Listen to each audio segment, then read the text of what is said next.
Hello students, I am here Singh Solanki from Vision family. So today we are going to discuss our second unit, that is children and women in sports. तो बहुत ही अच्छी unit है आपकी, exam के weightage को अगर लेके चले, अपने नंबर को लेके चले अगर, तो बहुत अच्छे क्वेश्चन इसमें से बनते हैं। बहुत इजी सी है, समझते हुए चलते हैं, शुरू करते हैं। सबसे पहले कि आपके क्या क्या टॉपिक इसमें दिए हुए हैं, जैसा कि हमने सिलेबस में एक बार प्रीवियस अपनी वीडियोस में डिस्कस किया था कि हर यूनिट के अंदर आपके 5 टॉपिक दिए हुए हैं। उसी तरह से इस यूनिट के अंदर क्या दिया हुआ है आपको, सबसे पहले exercise guidelines of WHO for different age groups. अपन क्या क्या पढ़ने वाले वही बात कर रहे हैं। सबसे फर्स्ट नंबर पे अपन पढ़ रहे हैं एक्सरसाइज गाइडलाइन WHO।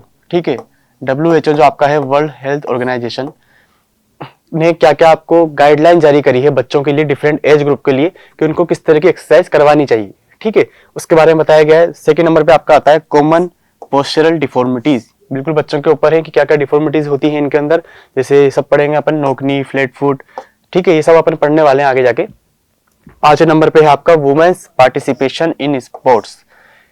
इनके फिजिकली या साइकोलॉजिकली या फिर सोशली इनको क्या बेनिफिट्स मिलते हैं वुमेन को अगर अपन स्पोर्ट में पार्टिसिपेशन करवाते हैं, उस हिसाब से वो चीज है। थ्योरेटिकल है, आपके शुरुआत के 2 टॉपिक जो हैं वो आपके चिल्ड्रंस के ऊपर हैं, बाकी के 3 आपके चले जाते हैं वुमेन्स के ऊपर जो कि एथलीट्स हैं। ठीक है, फिर आपका आता है स्पेशल कंसिडरेशन। बिल्कुल पढ़ेंगे मेनार्क और मेंस्ट्रुअल डिसफंक्शन क्या चीज है, उनकी फिजियोलॉजिकली क्या उनके डिफरेंसेस होते हैं वो हम देखेंगे। फिर आपका आता है फीमेल एथलीट ट्राइड। ठीक है, 3 चीजों से मिलकर बना है, क्या क्या उनको फीमेल एथलीट्स को क्या क्या प्रॉब्लम्स फेस करनी पड़ती है या फिर क्या क्या उनको तकलीफों का सामना करना पड़ता है, वो सब चीजें हम देखने वाले हैं। शुरुआत करते हैं अपने पहले टॉपिक से, जो कि है आपका WHO गाइडलाइंस। ठीक है, WHO guidelines on physical activity exercises. ठीक है, देखो क्या है, बिल्कुल थ्योरेटिकल है, बेसिक सी चीजें हैं, अपने नॉर्मल लाइफ को लेकर अपन देखें, अपन खुद भी समझते हैं बच्चों को क्या करवाना चाहिए क्या नहीं, फिर भी WHO ने क्या गाइडलाइन जारी करी वो हम देखते हैं। सबसे पहले आपके इन्होंने 5 डिफरेंट एज ग्रुप डिवाइड किए हैं WHO ने। नंबर 1 पे है इन्फेंट्स। ठीक है, 2 साल तक के बच्चों के लिए, 1 महीने का, 6 महीने के, 7 महीने का, 10 महीने का, 1.5 साल का, 2 साल तक के बच्चों के लिए को बोला गया है इन्फेंट्स। ठीक है, फिर आपका सेकंड ग्रुप आता है अर्ली चाइल्डहुड, जो कि क्या है आपका 3 से 7 साल के बच्चों के लिए। ठीक है, क्या है 3 से 7 साल के बच्चों के लिए। फिर आपको बोला गया है लेटर चाइल्डहुड, जो कि है 8 से 12 साल के बच्चों को कहा जाता है लेटर चाइल्डहुड।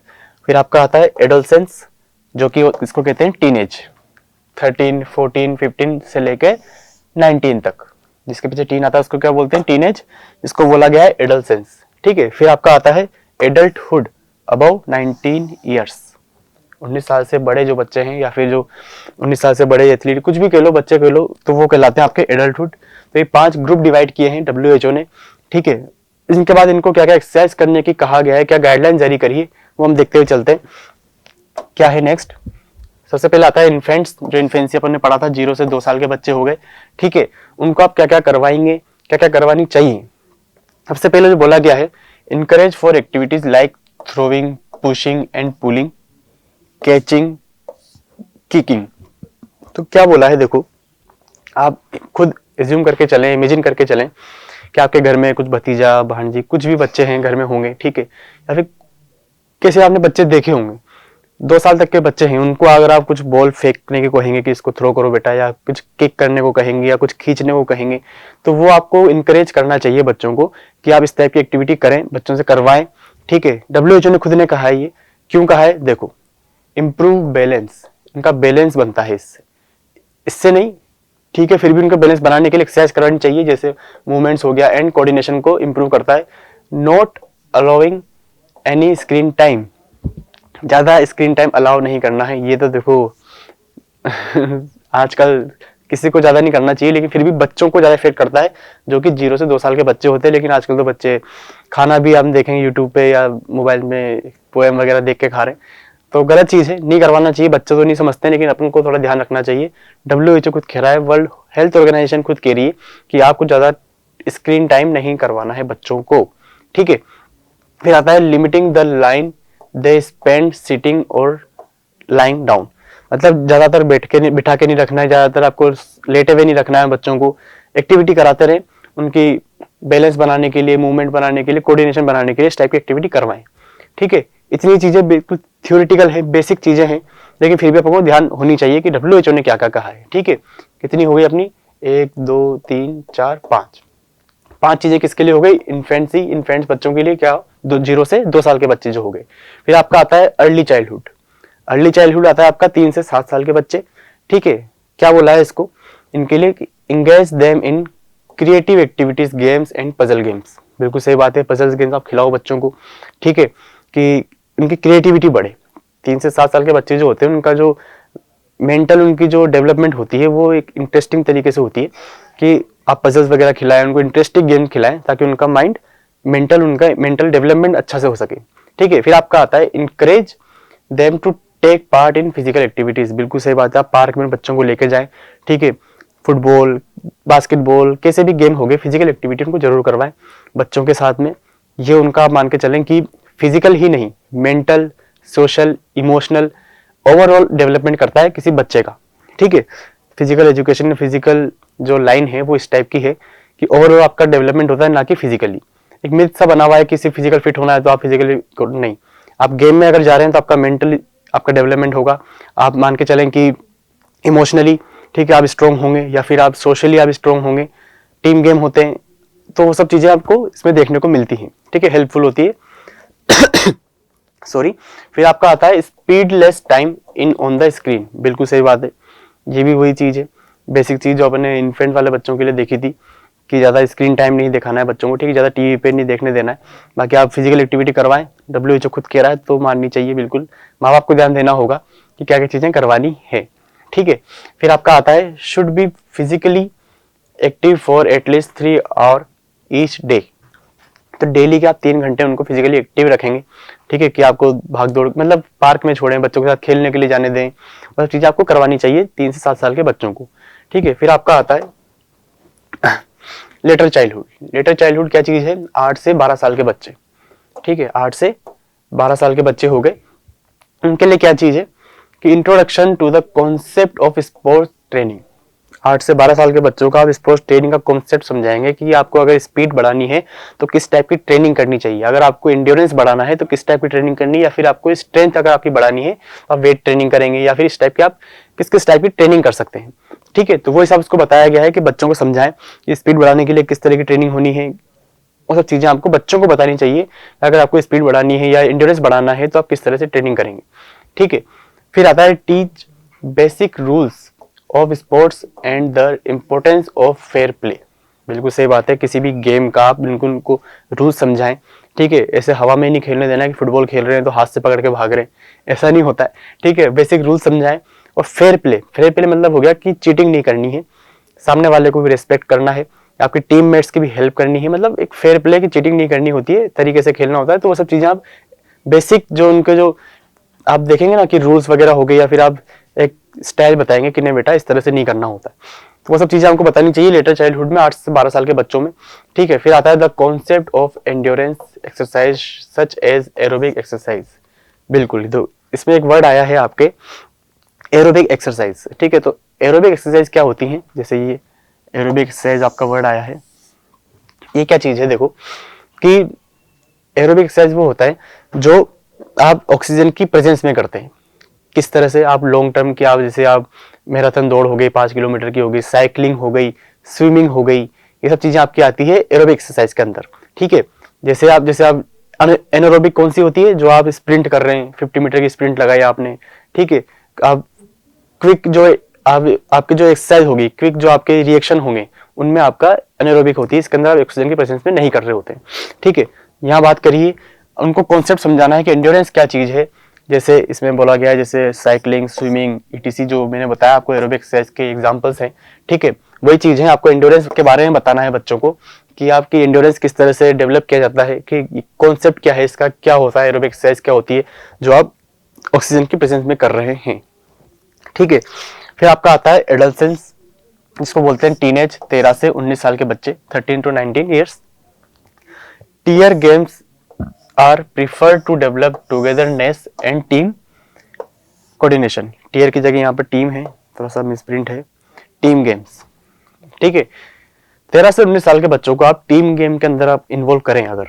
ठीक है, बास्केटबॉल हो गया, हॉकी, फुटबॉल, क्रिकेट, ये सब टीम गेम के अंदर आते हैं, कबड्डी हो गया, तो उनके अंदर आप मान के चलेंगे कि डेवलप उनका क्या होगा, टुगेदरनेस, उनकी जो कोऑर्डिनेशन हो गया आपस में, सोशली उनका जो डेवलपमेंट होगा वो देखने को मिलता है।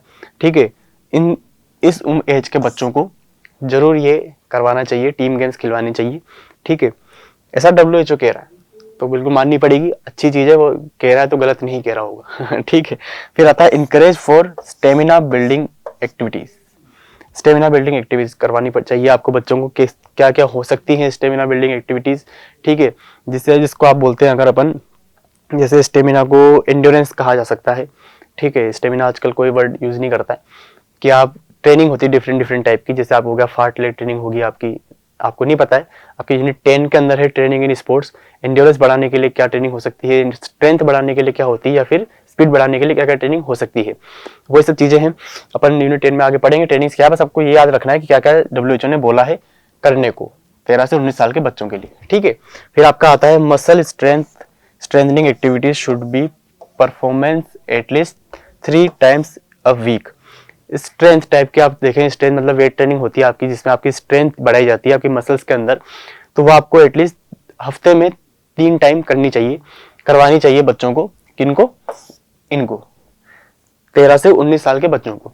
ठीक है, फिर आपका आता है engage in at least 60 minutes of moderate to vigorous system. बिल्कुल सही चीज है, आपको एंगेज करना चाहिए 60 मिनट के अंदर आपका जो विगरस सिस्टम है। ठीक है, विगरस सिस्टम जो आपका आता है उसको मॉडरेट किया जा सके, 1 घंटा पूरा कराना चाहिए, एंगेज करना चाहिए। ये सब चीज आपको बताई गई है एडोसिस के अंदर। ठीक है, फिर आपका आता है एडल्टहुड। ठीक है, एडल्टहुड अबव 19 ईयर्स, इनको क्या करा सकते हैं अपन, तो देखो क्या बोला है, person can do such activities which requires muscular and bone strength. ऐसी एक्टिविटी करवाएं जिसमें उनकी मस्कुलर और बोन स्ट्रेंथ की डेवलपमेंट हो या बढ़े। ठीक है, वो चीज करवानी चाहिए। फिर आता है आपका adult should by to be active always. बिल्कुल सही बात है, आलसू की तरह पड़े नहीं रहना है बिल्कुल कि खाए पिए सो गए।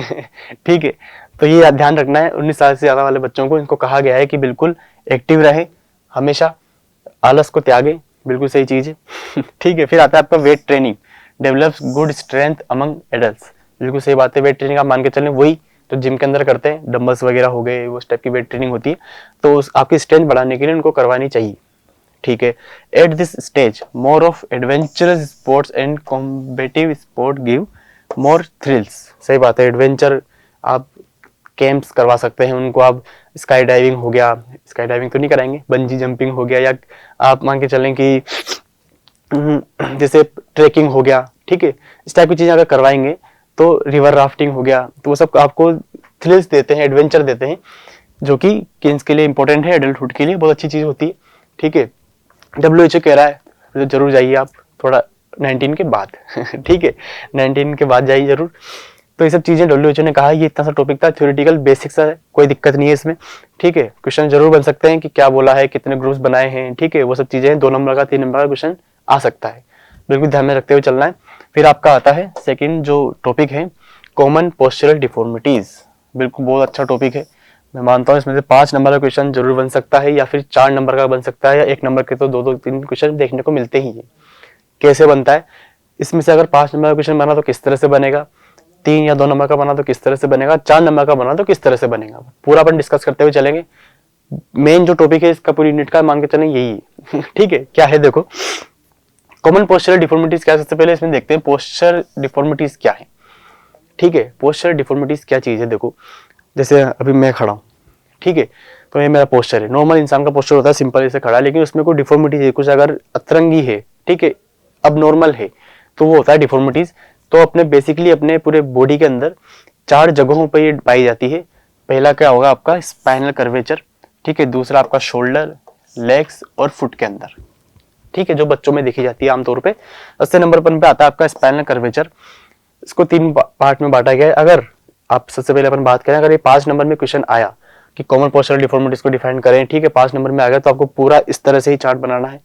ठीक है, जरूर इस तरह से ही बनाए, अट्रैक्टिव लगता है कि आपने एक ही पेज में एक ही बार में सब कुछ डिफाइन कर दिया। डिफाइन नहीं करा, आपने सब कुछ शो कर दिया, फिर धीरे धीरे अपन एक एक 2 लाइन सब में लिख सकते हैं। ठीक है, तो ये ध्यान रखना है। तो सबसे पहले जो आपका आता है स्पाइनल कर्वेचर, जो कि इसमें 3 टाइप के होते हैं। क्या क्या होते हैं? काइफोसिस, लॉर्डोसिस और स्कोलियोसिस।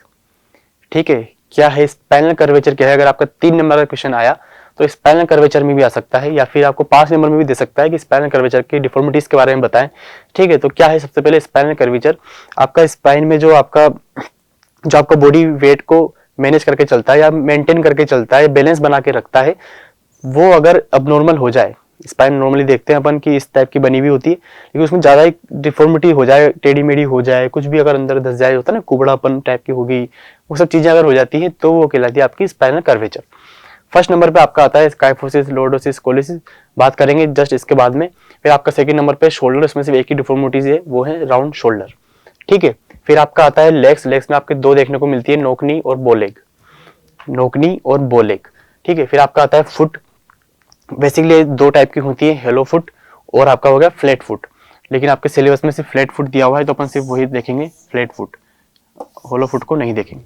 ठीक है, ये चीज है। नेक्स्ट अपन देखते हैं स्पाइनल कर्वेचर की डिफॉर्मिटीज। देखो क्या है spinal curvature. Spinal curvature refers to abnormal और excessive curvature of the spine. बिल्कुल नॉर्मल कर्वेचर हो गया आपका, अगर वही कहलाता है। The spine normally has natural curves that help distribute the body weight, बिल्कुल सही है, एंड मेंटेन बैलेंस, सही बात है। जो आपका जो कर्व दिया हुआ है स्पाइन के अंदर, वो आपके बॉडी वेट को मैनेज करके चलता है या आपके बैलेंस को बना के चलता है। ठीक है, there are 3 main types of spinal curvature. ठीक है, देखते हैं। सबसे नंबर 1 पे आता है आपका काइफोसिस। सबसे नंबर 1 पे आता है काइफोसिस। इसका साइंटिफिक नाम जरूर याद रखें, वो होता है हंचबैक।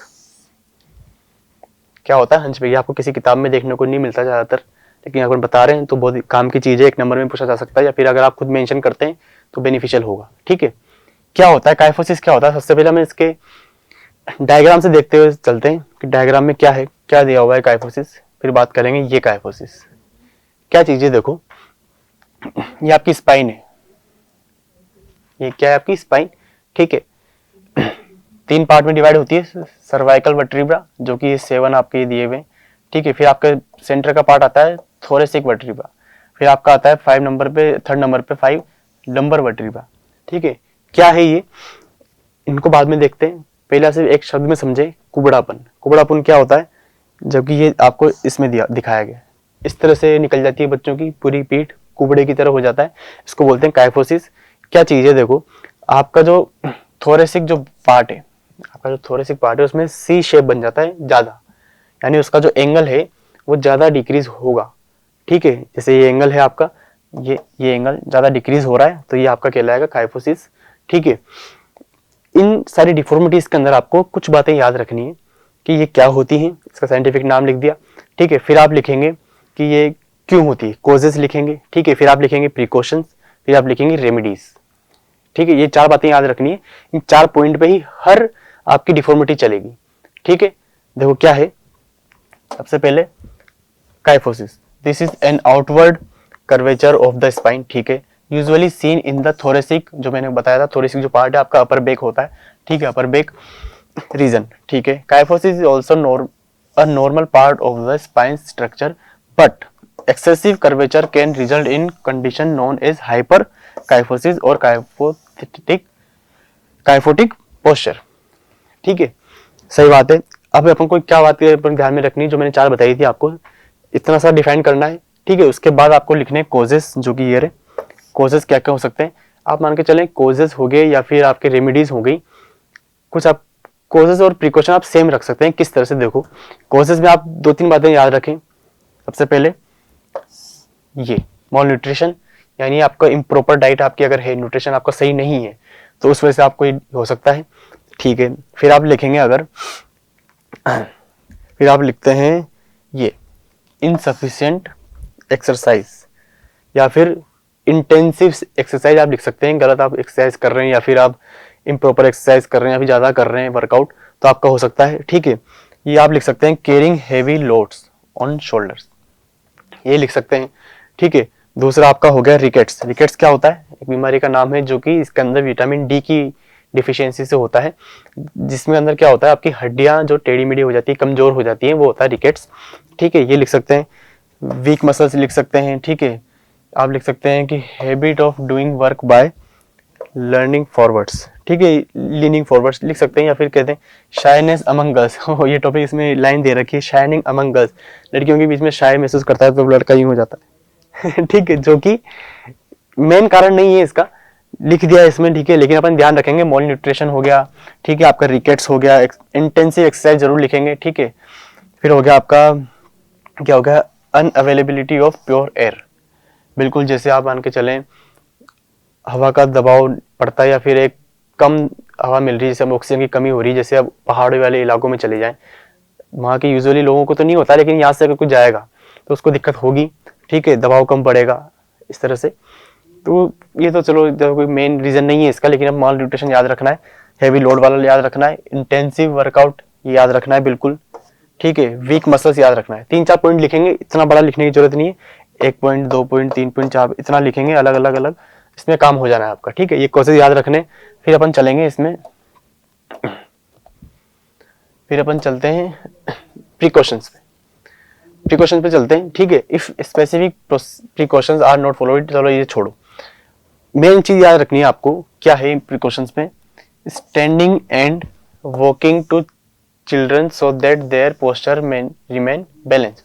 आपको ये याद रखना है कि ज्यादा इनको चलाना है, ज्यादा लोड नहीं देना है, ठीक है। ये 2-3 बातें आप लिख सकते हैं। बाकी they should teach appropriate posture of sitting, बैठने का तरीका बताना चाहिए बच्चों को कि किस तरह से आपको बैठना है, इस तरह से यूं नहीं बैठना, सही से खड़ा हो, वो अपने बड़े बुजुर्ग सब करते हैं। ठीक है, वो सब चीजें हैं।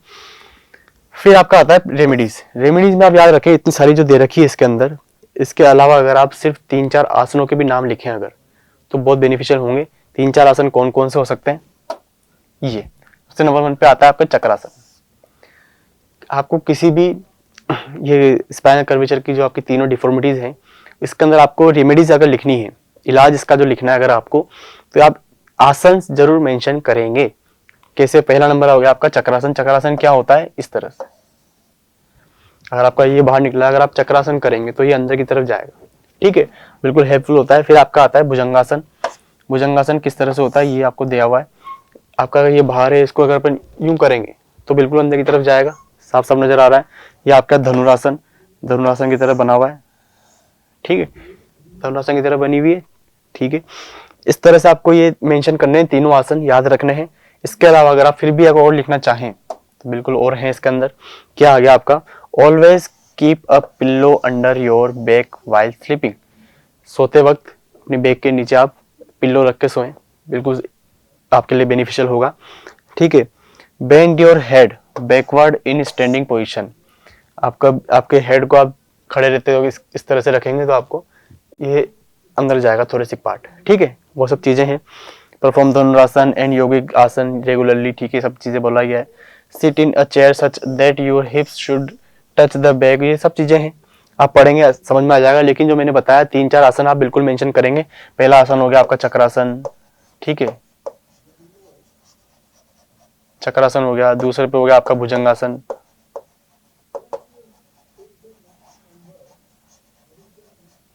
ठीक है, फिर हो गया आपका धनुरासन। ये 3 लिखेंगे। इसके बाद आप ये लिख सकते हैं कि हाँ ठीक है, always keep your pillow under your back while sleeping. ये 3-4 चीजें लिखेंगे, इसमें काम हो जाना है, ज्यादा खींचने की जरूरत नहीं है इसको, ठीक है। बाकी आप रीड कर सकते हैं, आसानी समझ में आ जाएगा। फिर आपका आता है सेकंड नंबर पे लॉर्डोसिस। लॉर्डोसिस क्या होता है, हेलो बैक जिसको बोलते हैं, साइंटिफिक नाम है, याद रखना है। हेलोबैक को अपन पहले से ही अपन डायग्राम से समझ लेते हैं। हेलोबैक क्या है, जैसा कि अपने बताया था कि 3 पार्ट में आपकी स्पाइन डिवाइड होती है, ठीक है, सर्वाइकल, थोरेसिक और लुम्बर। तो लुम्बर वर्टिब्रा वाला जो आपका एरिया है, कर्व है, ये आपके अंदर चली जाती है, यानी आपके एब्डोमिनल जो मसल्स हैं, ठीक है, वो वीक होने की वजह से आपके नीचे वाला जो पार्ट है, लुम्बर वर्टिब्रा वाला पार्ट है, वो अंदर चला जाता है। नॉर्मल स्पाइन में इतना होता है, इसमें ज्यादा हो रहा है, इतना सा बात है, ठीक है, इतनी सी बात है सिर्फ। इसके अंदर आप क्या प्रिकॉशंस रख सकते हैं, क्या कोजेस आपको सेम रख सकते हो। मसल वीकनेस होगी आपके, एब्डोमिनल मसल वीक बोल सकते हो आप इसको, ठीक है, या फिर आप बोल सकते हैं कि आपकी मोल न्यूट्रिशन हो गया, इंटेंसिव वर्कआउट हो गया, ठीक है, रिकेट्स हो गया, ये आप इस सेम रख सकते हो, कोई दिक्कत नहीं है। आप इसमें रेमेडीज के अंदर बात करें अगर अपन, इसमें आसन चेंज हो जा रहे हैं। क्या हो रहा है, हलासन। पहला आप लिख सकते हैं हलासन, जो कि इस तरह से होता है, हल्के शेप की ये बनी हुई है, ठीक है, ये हल्के शेप की बनी हुई है। फिर आपका आता है पश्चिमोत्तानासन, जो हर किसी के बस की बात नहीं है, दिखने में ईजी है लेकिन ये बहुत मुश्किल होता है। कभी करके देखिएगा, अगर होता है तो बहुत अच्छी बात है। तो फिर आपका आता है हलासन, इसमें 2 बार आ गया, ओहो चलो कोई नहीं। तो ये 2 आपको याद रखने, हलासन इसमें दिया हुआ है कोई बात नहीं। तो ये 2 आपको याद रखने, हलासन और पश्चिमोत्तानासन। इसके अलावा अगर अपन बात करें क्या क्या और आप रेमेडीज में दे सकते हैं कि कौन सा देखें, परफॉर्म सिटअप्स रेगुलरली, बिल्कुल सही बात है, सिटअप्स आप लगाएं रेगुलरली, ये आप ऐड कर सकते हैं। ठीक है, हलासन हो गया, ठीक है अपन ने पढ़ा था। फिर आपका आता है इसमें to touch exercise should be done for at least 10 times.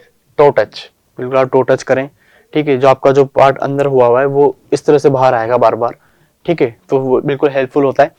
ये 2-3 चीजें आप लिख सकते हैं।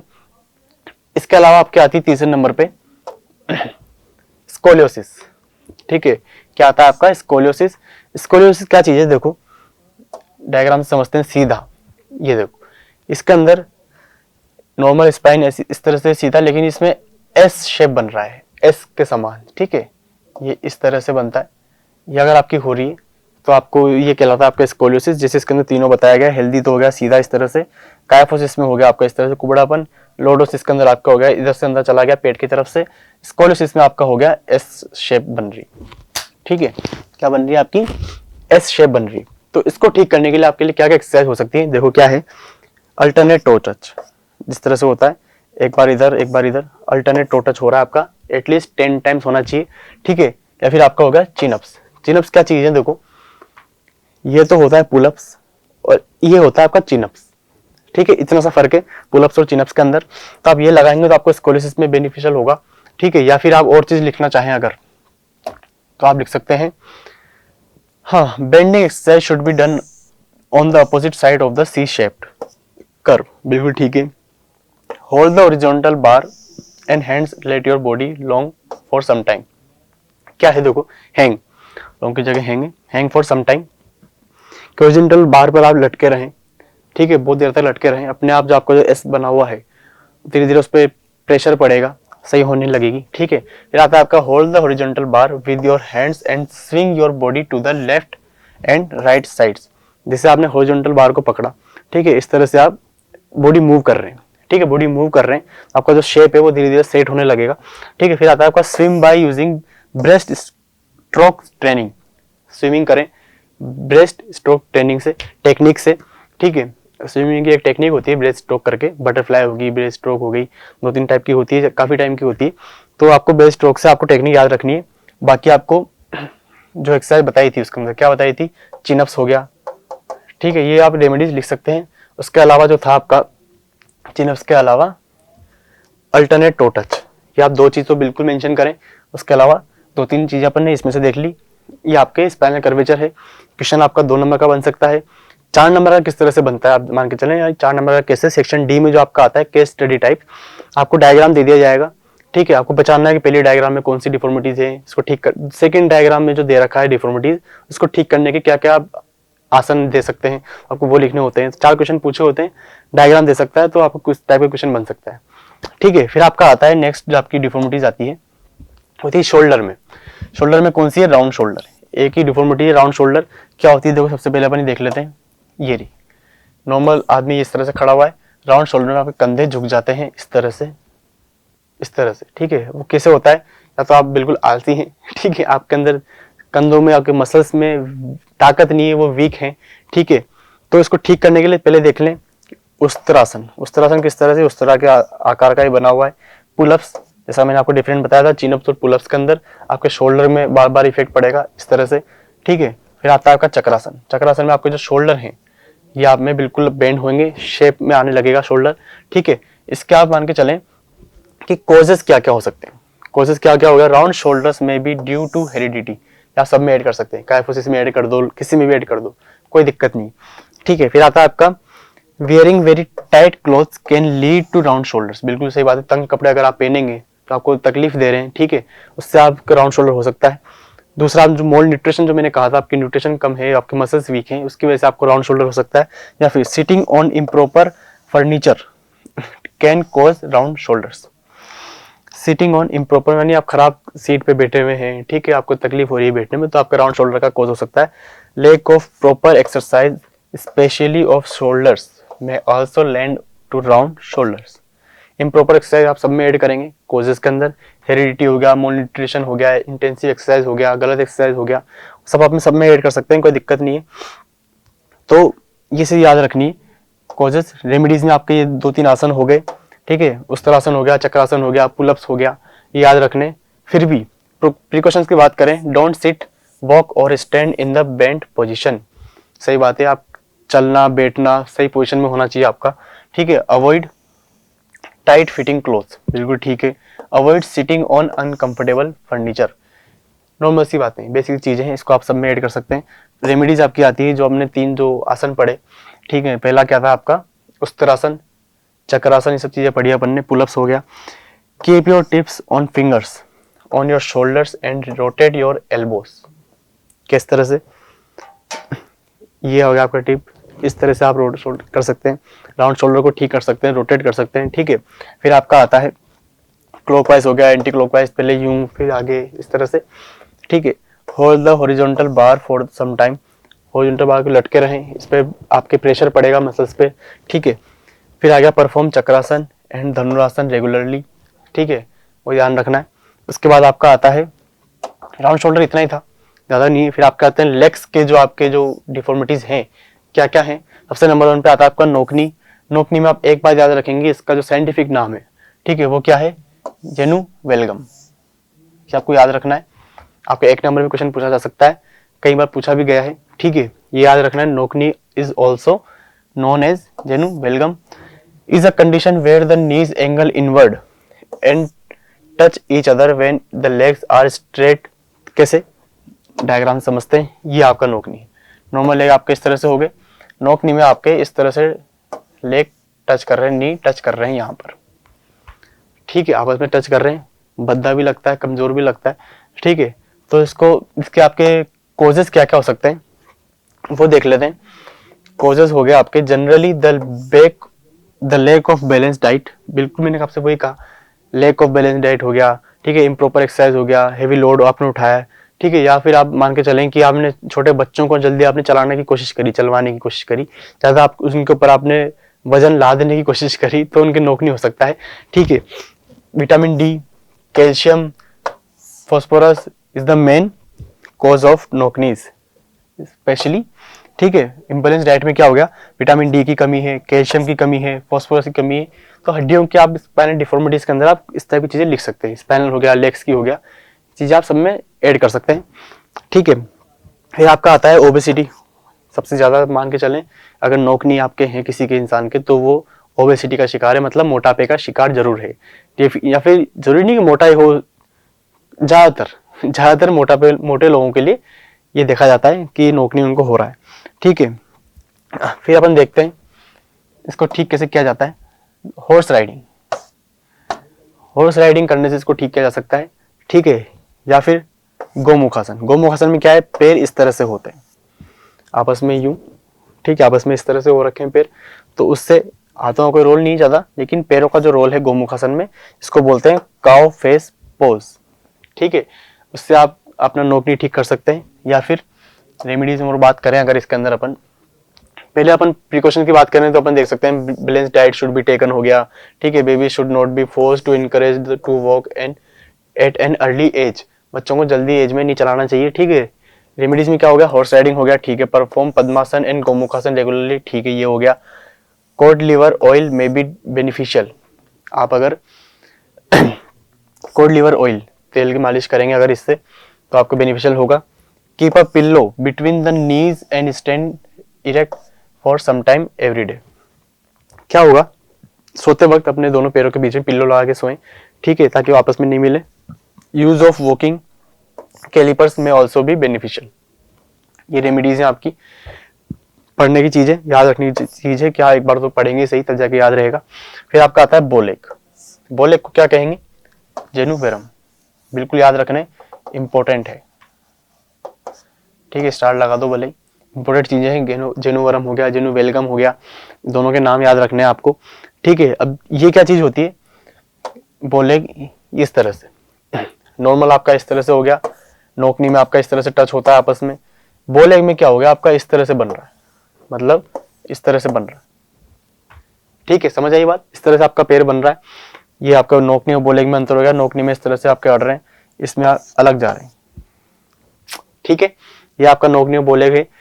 इसको ठीक करने के लिए अर्ध मत्स्येंद्रासन हो गया। अर्ध मत्स्येंद्रासन क्या हो गया, इस तरह से आपके पैर फॉरवर्ड होंगे, एक पैर इधर जाएगा, हाथ से करके यूं फॉरवर्ड होंगे, ये आपका अर्ध मत्स्येंद्रासन होता है। फिर आपका आता है गरुड़ासन। गरुड़ासन में क्या होगा, पैर इस तरह से आपके अंदर उलझेंगे, फिर यूं करके खड़ा होगा लड़का कोई भी, तो होता है आपका गरुड़ासन। इसको ठीक करने की चीजें हैं, कोशिश में आप सेम रखेंगे, ठीक है। मसल इलनेस हो गया, विटामिन डी, कैल्शियम की कमी से हो गया, ठीक है, हेरिडिटी से हो रहा है, कुछ भी लिख सकते हैं, हेयर आपका ओबेसिटी की वजह से हो रहा है, चीजें आप मेंशन कर सकते हैं, ठीक है। प्रिकॉशंस के अंदर अगर हम देखें, कोशिश हो गया, ठीक है। प्रिकॉशन में देखें, don't let the children be overweight, बिल्कुल सही बात है, ज्यादा इनके ऊपर वो नहीं डालना वेट आपको। डोंट फोर्स और encourage babies to walk at an early age, वही सब चीजें जो अपन ने नोकनी में देखी थी, बैलेंस डाइट वाली हो गई, should be given to the children, ठीक है। रेमेडीज में हो गया, vitamin D should be taken in required amount, ठीक है। Balance diet should be taken, bowlegs can be corrected by working on the inner edge. इस तरह से आप चलेंगे, पैरों को अंदर रख के इनर एज के ऊपर जोर लगा के, तो आपको बोलेग ठीक हो सकता है, ठीक है। ये सब चीजें हैं। फिर आपका आता है नेक्स्ट फुट। फुट में क्या अपन पढ़ना था, फ्लैट फुट। फ्लैट फुट क्या चीज है, सबसे पहले अपन डायग्राम में समझते हैं। ये आपका फ्लैट फुट कैसे है, देखो नॉर्मल फुट आपका हो गया इस तरह से, फ्लैट फुट में क्या हो गया, देखो, हाँ नॉर्मल फुट आपका इस तरह से है, ठीक है, हल्का सा कर्व बन रहा है। फ्लैट फुट में कोई कर्व नहीं बनता, इस तरह से आप डायग्राम बना सकते हैं, ये 1 2 3 4, ठीक है, इस तरह से आप बनाएंगे। नॉर्मल फुट में आप थोड़ा सा कर्व देंगे, ठीक है, इस तरह से। तो आपको ये डायग्राम अगर आप बना के चाहते हैं, ठीक है, जैसे आपको फ्लैट फुट का बना दें, तो ये आपका बेनिफिशियल होगा, डायग्राम जरूर बना कर आए, ठीक है, इस तरह से। मैंने थोड़ा जल्दीबाजी में सही नहीं बनाया, लेकिन फिर भी आपको सही बनाना है, ठीक है। और नॉर्मल आप कर्व बनाएंगे, नॉर्मल आप फुट बनाएंगे, तो नॉर्मल फुट इस तरह से होता है। ये थोड़ा अच्छा बन गया अनजाने में, ठीक है। तो इसको ठीक करने के क्या क्या आसन है, सबसे पहले आपका आएगा वज्रासन, जो कि अपन खाना खाने के बाद बैठते वक्त करते हैं, कहते हैं कि आप खाना खाने के बाद इस तरह से बैठना चाहिए वज्रासन में। इसमें क्या रोल हो रहा है, ये पैर यूं मुड़ रहे हैं, ठीक है। उसके अलावा आप रोप स्कीपिंग कर सकते हैं, ठीक है, रस्सी कूद जिसको बोलते हैं, सॉरी, रस्सी कूद जिसको बोलते हैं। क्या चीज है, देखो कि आप टोस के बल आप सीढ़ियां चढ़ सकते हैं, ठीक है, या फिर आप टोस के बल इस तरह से काम कर रहे हैं, सीट, ठीक है, आप रस्सी कूद रहे हैं, वज्रासन कर रहे हैं, इस तरह से आपका फ्लैट फुट ठीक हो सकता है, ठीक है। कैसे, देखो क्या चीजें हैं, कोजेस क्या क्या है, वही सब चीजें लिखनी है अपन को, कोई दिक्कत नहीं है, कुछ अलग कुछ सोचने की करने की जरूरत नहीं है, ठीक है। Flat foot of week muscles हो गया आपका, ठीक है, of the foot can not bear the body wait हो गया, hence the fit become flat और विदाउट आर्च, ठीक है। Along with this rapid increase in body weight, body weight आपका उस तरह से नहीं कर पा रहा, कारण क्या क्या हो सकते हैं, कोजेस क्या हो गए, बच्चों को जल्दी आप चलाना शुरू करते हैं, जितना उनका ताकत ही नहीं है उनके शरीर के अंदर, जितना उनका वेट हो गया, या फिर आप उनको मान के चलें जल्दी एज में चलाना आपका कारण हो सकता है, ठीक है। फिर अपन बात करते हैं प्रिकॉशंस और रेमेडीज की। The shoes should be the proper shape and size, बिल्कुल सही बात है, आप अच्छे से शूज पहनाएं, प्रॉपर शेप और साइज के। Don't walk bare feet of long duration, ठीक है। ओबेसिटी शुड बी अवॉइडेड, मोटापे से दूर रखना पड़ेगा, बिल्कुल सही बात है। डोंट फोर्स और encourage babies to walk at an early stage, बिल्कुल सही है।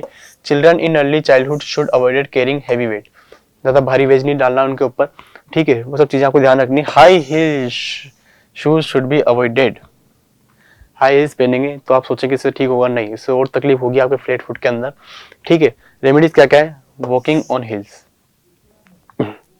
वॉकिंग ऑन हिल्स, बिल्कुल चलें, धीरे धीरे चलेंगे सब ठीक होने लगेगा।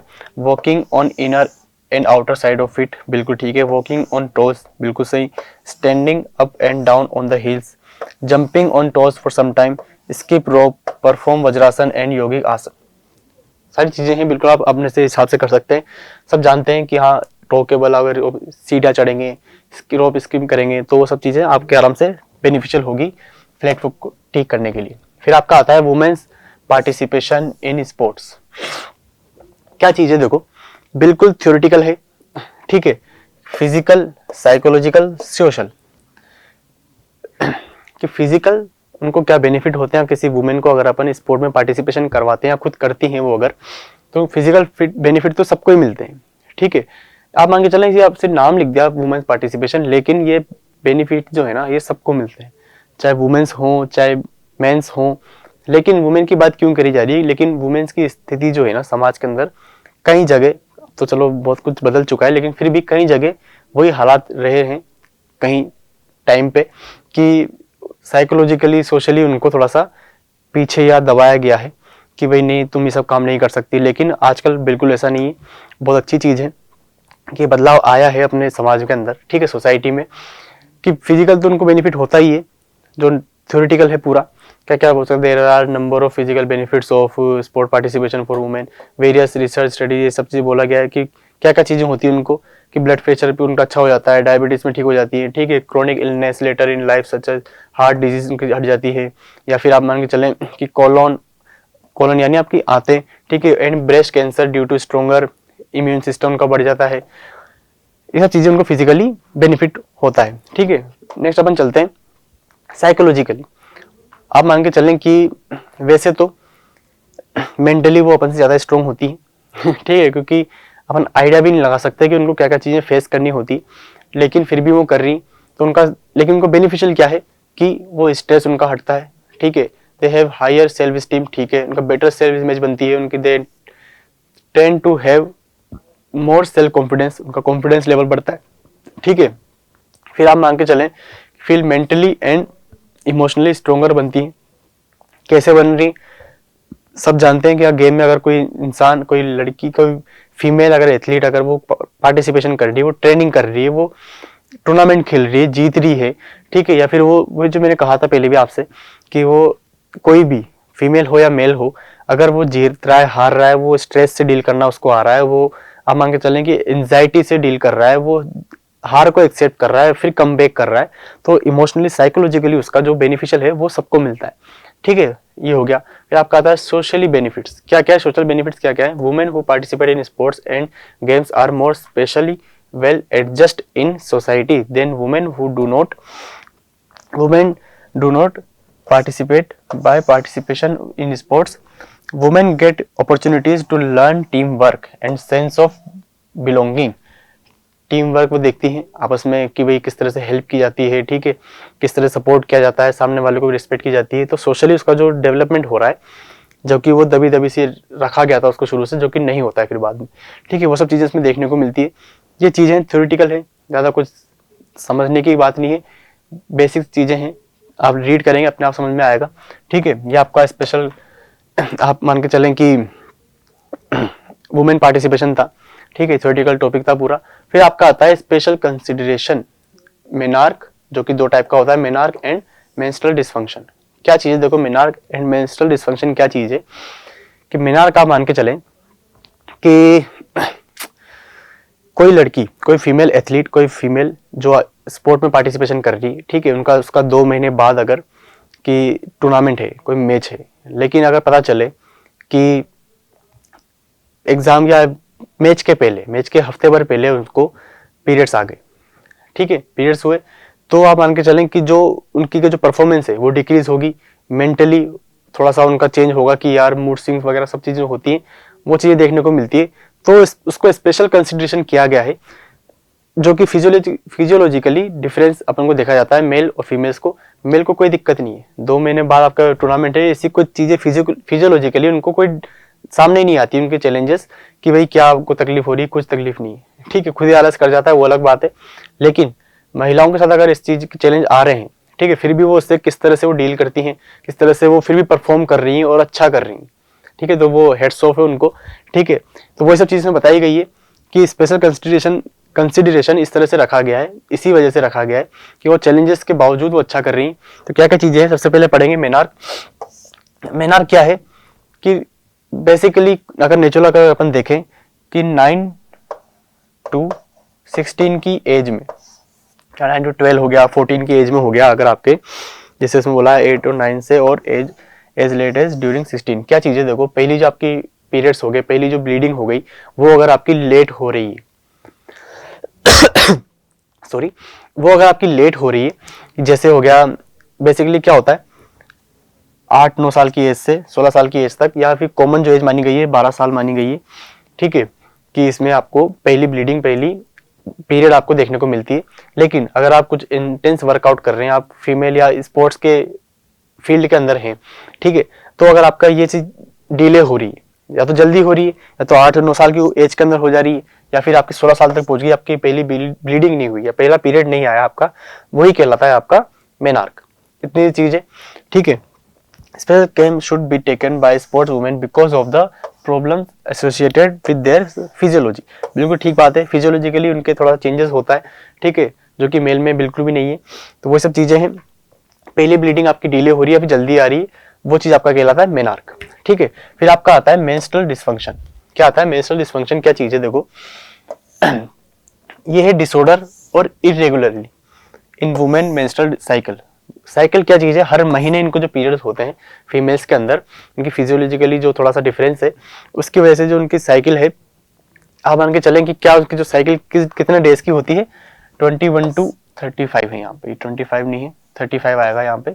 ये क्वेश्चन पूछा गया है आपके एक नंबर में जरूर, कितनी डेज की साइकिल होती है, तो 21 to 35 आपको लिखना है, याद रखना है, ठीक है। बिल्कुल मिसप्रिंट है, गलत किया है जिसने भी लिखा।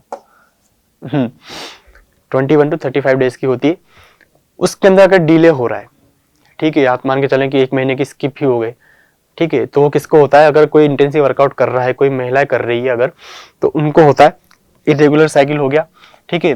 Defined as abnormal bleeding during the menstrual cycle, बिल्कुल हो गया अबनॉर्मल, ज्यादा ब्लीडिंग हो रही है किसी को, ठीक है, वो सब चीजें देखने को मिलती है इनको अगर, तो वो आपका कहलाता है मेंस्ट्रुअल डिसफंक्शन। इतनी सी चीज है, ये याद रखना है। फिर हो गया आपका, जैसे मान के चलें कि menstrual irregularities seem to be higher in women athletes in comparison to non athlete women. बिल्कुल सही बात है, कोई वुमेन एथलीट्स हैं अगर, ठीक है, इंटेंसिव वर्कआउट कर रही हैं, उनका जो लाइफस्टाइल है बिल्कुल अलग है, तो उनको सब चीजें देखने को मिल सकती हैं, तो वो होता है आपका मेंस्ट्रुअल डिसफंक्शन, ठीक है। इतनी सी बात थी। फिर आपका आता है female athlete tried. Female athlete tried क्या है?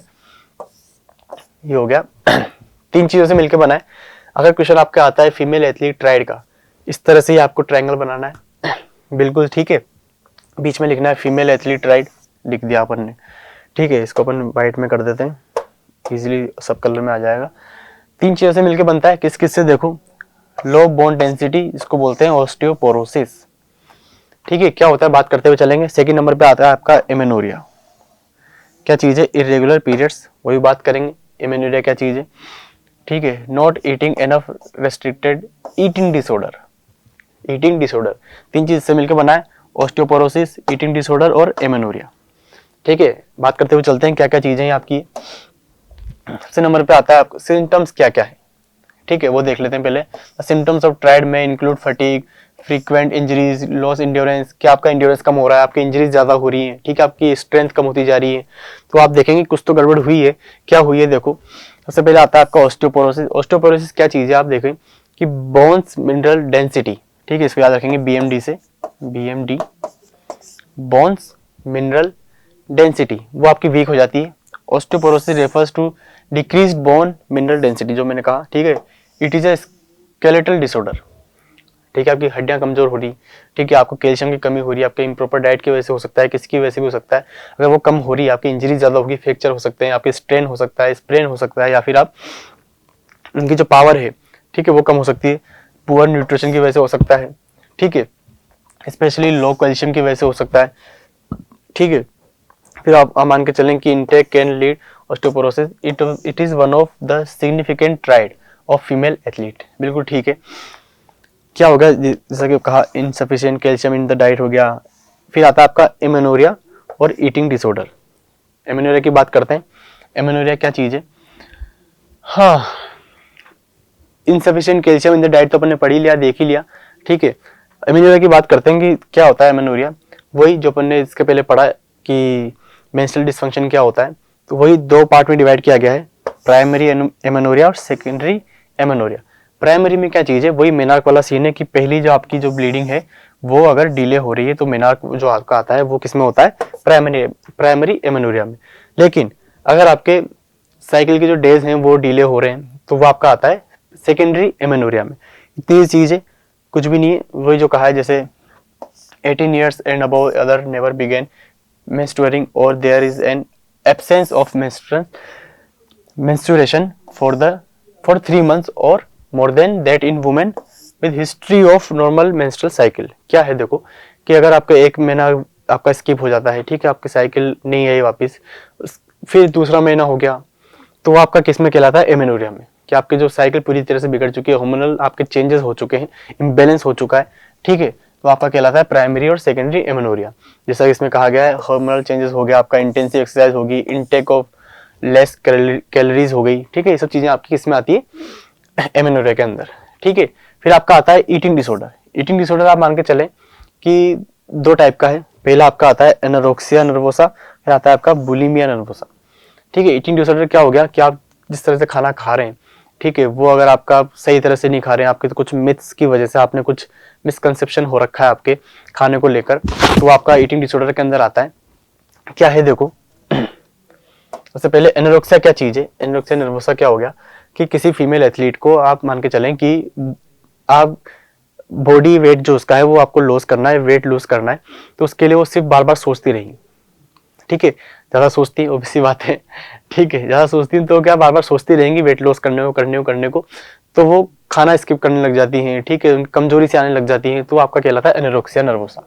In this eating disorder the female athlete thinks only about food या फिर डाइटिंग, ठीक है, and body weight all the time, बिल्कुल कि हमको बॉडी वेट कम करना है, ठीक है, डाइटिंग के लिए आप मान के चलें कि फूड डाइटिंग हो गया, या फिर बॉडी वेट को बारे में सोचती रहती है। दे हैव डिस्टॉर्टेड लिखा हुआ है, ठीक है, थोड़ा डिसऑर्डर हो गया, बॉडी स्ट्रक्चर, ठीक है। Other individual usually feel them that they are becoming thin, कि वे पतली हो रही है, ठीक है, वो थोड़ा कमजोर होने लग जाती है, तो वो अपना कहलाता है एनोरेक्सिया नर्वोसा। फिर आता है आपका बुलिमिया।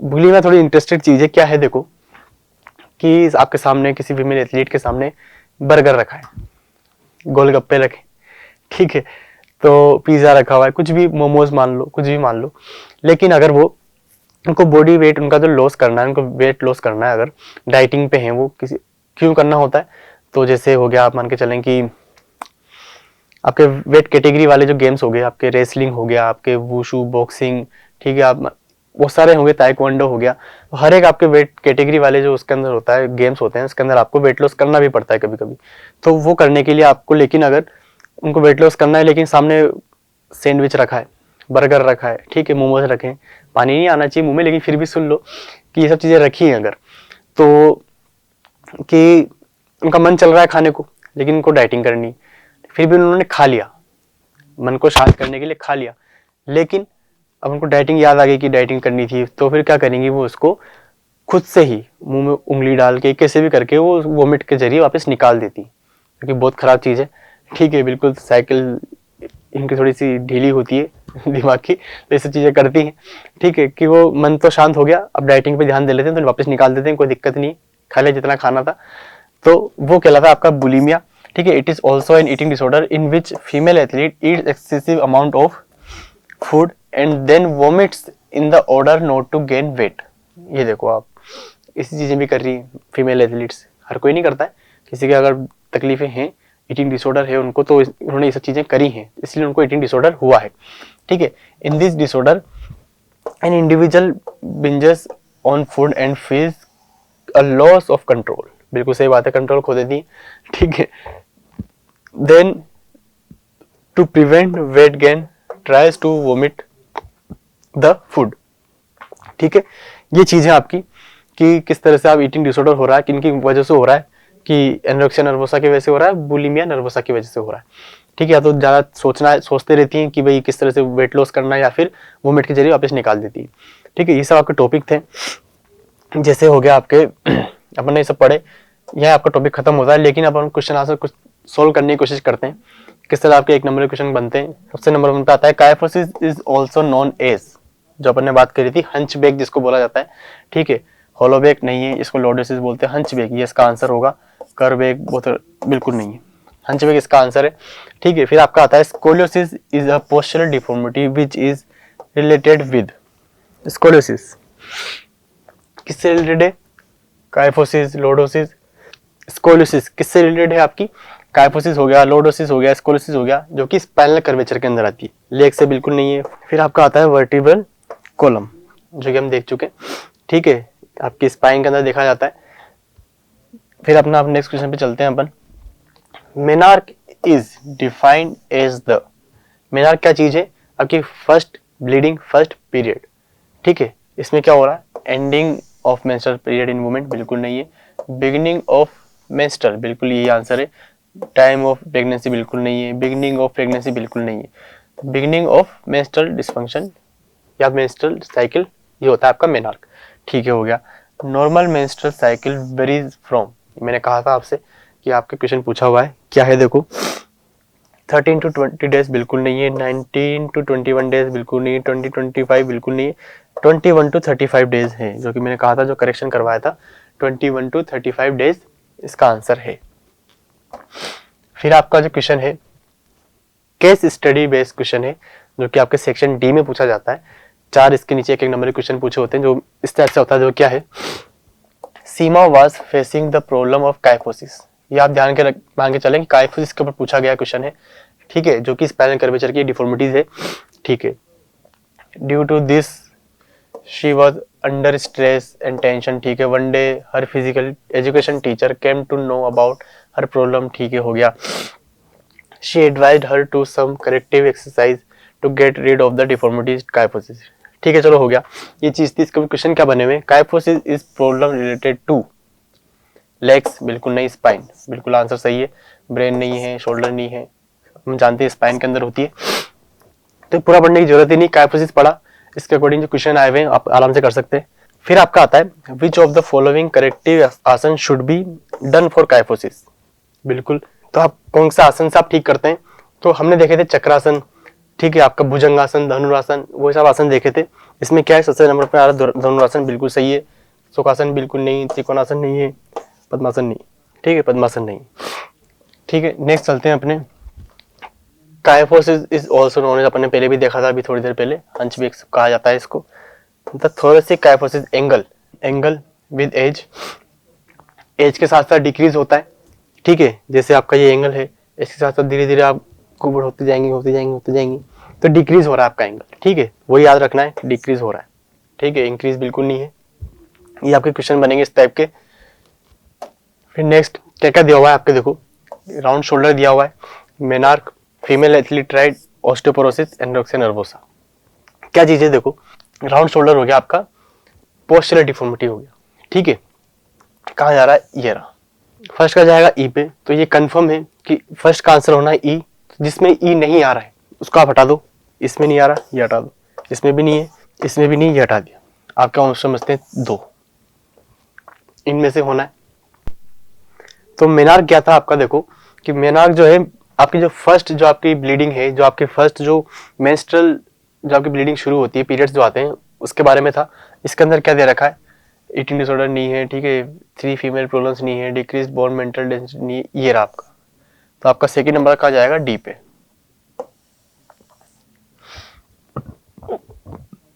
तो सेकंड नंबर का आपके डी पे दोनों में है, यहाँ फंस गए अपन, दोनों में दिया हुआ है।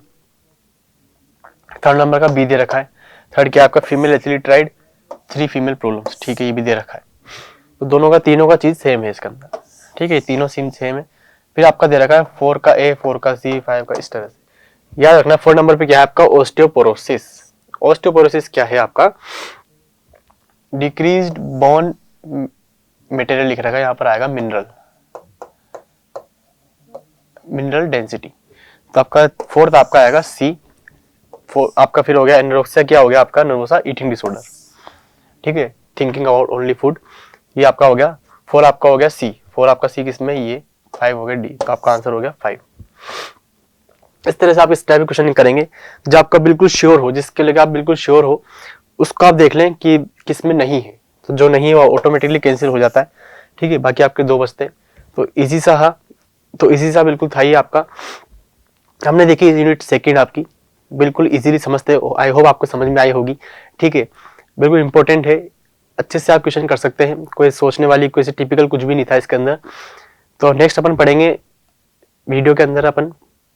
तो नेक्स्ट वीडियो में हम देखेंगे आपका यूनिट 3, ठीक है। तब तक के लिए खुश रहें, स्वस्थ रहें। Thank you.